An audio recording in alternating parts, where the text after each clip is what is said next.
வணக்கம்.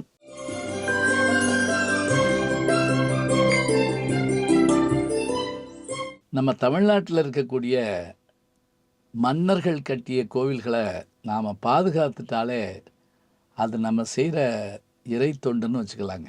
நான் பலமுறை பல ஊர்களை கடந்து போகிறப்ப அந்த சிதைந்து போன மண்டபங்களோ அல்லது சத்திரங்களோ பழைய கோயில்களோ இருந்தால் ஒரு நிமிஷம் நின்று போய் பார்த்துட்டு வருவேன். இப்போ நான் அடிக்கடி போகிற பாதைன்னு பார்த்தா சென்னை போகிறப்ப சில நேரங்களில் காஞ்சிபுரத்துக்கு செங்கல்பட்டு போய் போகிறது ஒரு பாதை ஒன்று உண்டு. இன்னொரு பாதை என்ன அப்படின்னா, உத்திரமேரூர் வழியாக காஞ்சிபுரம் போகலாம். இந்த உத்திரமேரூர் கல்வெட்டு பற்றியெல்லாம் நம்ம பேசியிருக்கிறோம். இந்த உத்திரமேரூர் காஞ்சிபுரம் ரோட்டில் இருக்கக்கூடிய ஒரு சிவ திருத்தலம் எதுன்னு கேட்டிங்கன்னா, மாகரளீஸ்வரர் என்கிற பெயருடைய சிவத்தலம் ஒன்று அங்கே இருக்கிறது.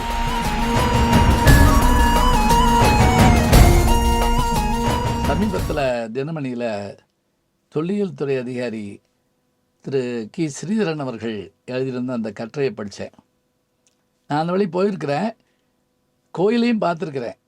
ஆனால் நான் என்னென்னா இந்த கோயில் பற்றிய பெருமைகள் தெரியாதனால நான் தாண்டி போயிருக்கிறேன்.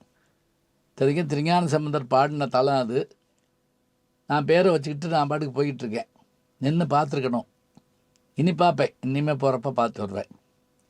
அந்த தலத்தோட பெருமை என்ன அப்படின்னா, இறைவனுடைய பெயர் என்ன, திருப்பெயர் என்னன்னு கேட்டால் திருமாகரளீஸ்வரர். இதுதான் அவருடைய முழு பேர். எம்பெருமாட்டியினுடைய பேர் திருபுவன தேவி. இந்த திருமாகரல் என்கின்ற இந்த ஊர், மாகரல் என்கிறது அந்த ஊரோட பேர். இந்த மாகரல்னா என்ன அப்படின்னா, மாகரல்னா உடும்பு என்ற ஒரு விலங்கு. அந்த காலத்தில் இதெல்லாம் வேட்டையாடி சாப்பிட்ருக்காங்க. ஆனால் எம்பெருமான் இங்கே என்ன அப்படின்னா, உடும்பு வடிவத்திலே காட்சி தர்றாங்கங்க. உடும்பீசர் அப்படின்னே அவருக்கு பேர். பாருங்கள், எல்லா உயிரையும் நம்ம நேசிக்கணும்னு நினச்ச நம்முடைய முன்னோர்கள் தான். இறைவன் வராக அவதாரத்தில் பன்றி வடிவத்தில் வருவார், இறைவன் பறவை வடிவத்தில் வருவார். இப்படியெல்லாம் எதுக்கு சொல்கிறாங்க அப்படின்னா, எல்லா உயிரையும் நேசிக்க பழகிக்குங்க. எத்துணையும் பேதமுறாது எவ்வுயிரும் தம்முயிர் போல் எண்ணி ஒத்துரிமை உடையவராய் உவக்கின்றார். இது வள்ளலாருடைய பாட்டு. எல்லா உயிர்லேயும் இறைவன் இருக்கிறான்னு நம்ம நம்பணும். சரி, இந்த உடும்பீசருடைய வரலாறு என்ன அப்படின்னா, ஒரு முறை சோழ மன்னன் ஒருவன் வேட்டையாட சென்றபோது தங்கம் போன்று மின்னிய ஒரு உடும்பை பார்த்தான். உடனே எப்படி பொன்மானை பார்த்த சீதை மயங்கினாலோ அதுபோல் அந்த மன்னனும் மயங்கி அதை வேட்டையாடுவதற்கு தொடர்ந்து செல்ல அது அங்கிருந்த ஒரு புற்றுக்குள் சென்று மறைந்து கொண்டது. அந்த புற்றை விலக்கி பார்த்தபோது எம்பெருமான் உடும்பின் வடிவத்திலே இருந்தார். இங்கே இருக்கக்கூடிய இந்த சிவலிங்கத்தினுடைய அழகு எப்படி என்றால், ஆவுடையார் தவிர மேலே இருக்கக்கூடிய அந்த திருவுருவம் உடும்பு போன்று மெலிந்து காணப்படும். இந்த புற்றீசர் என்ற பெயரும் உண்டு. இது தவிர எம்பெருமானுக்கான பெயர்கள் என்று பார்க்கிற போது, அடைக்கலம் காத்தநாதர், புற்றிடம் கொண்டார், மங்களம் காத்தவர், அகத்தீஸ்வரர் போன்ற திருப்பெயர்களை உடையவராக இவர் காட்சி தருகிறார். அதோடு இங்கு 2 அசுரர்கள் தவம் செய்து வரம் பெற்றதாகவும் பார்க்கிறோம். அந்த அசுரர்களுடைய பெயர் மாரகன் என்பதும் மலையன் என்பதும். இந்த திருத்தலத்தினுடைய தல விருட்சம் எது என்று கேட்டால் எலுமிச்சை. ஆச்சரியம் பாருங்கள். அதாவது வில்வ மரம் கேள்விப்படுகிறோம், நெல்லி மரம் கேள்விப்படுகிறோம், குற்றாலத்திலே குறும்பலா ஈசர்னு பலாமரத்தை கேள்விப்படுறோம். இங்கே எலுமிச்சை மரமே இருக்குது. அதுபோல் மூர்த்தி, தலம், தீர்த்தம் என்பதைப் போல இங்கே இருக்கக்கூடிய மூர்த்தியினுடைய பெயரை பார்த்தோம், தலத்தினுடைய பெயரை பார்த்தோம். தீர்த்தம் அக்னி தீர்த்தம் என்று அழைக்கப்படுகிறது.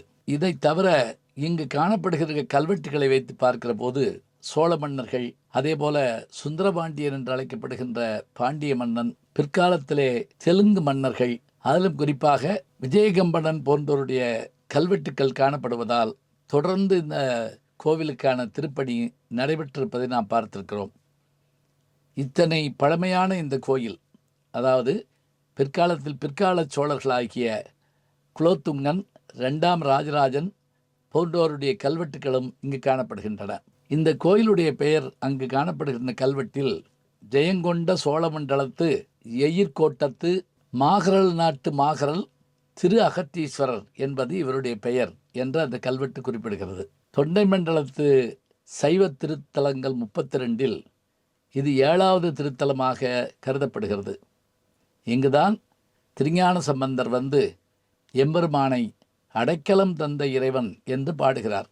இந்த உடும்பீசரை திருஞான சம்பந்தர் பாடும்போது, மண்ணு மறையோர்களோடு பல்படி மாதவர்கள் கூடியுடனாய் இன்ன வகையால் இனிது இறஞ்சி இமையோர் எழு மாகரல் உளான் மின்னை விரு புன்சடையின் மேன்மலர்கள் கங்கையோடு திங்களெனவே உண்ணுமவர் தொல்வினைகள் உல்க உயர் வானுலகம் ஏறல் இனிதே.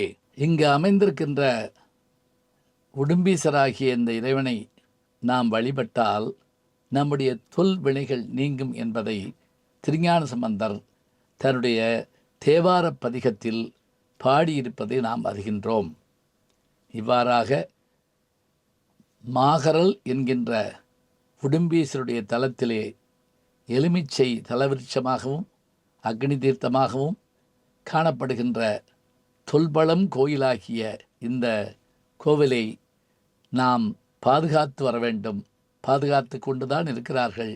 இந்த கோவிலை ஒரு முறையேனும் சென்று தரிசித்து வந்தால் நலம்பல கிடைக்கும் என்பது நம்பிக்கை. தமிழ்நாட்டிலே இருக்கின்ற திருத்தலங்களை சென்று பார்ப்பதோடு மட்டுமில்லாமல் அவற்றை பாதுகாக்கவும் நாம் முயன்றால் வருகின்ற தலைமுறைக்கு அவற்றையெல்லாம் நாம் தொல் பழம் பொருள்களாக கொடுத்து விட்டு செல்லலாம். நல்ல செய்திகளை நாளும் சிந்திப்போம், நாளை சந்திப்போம்.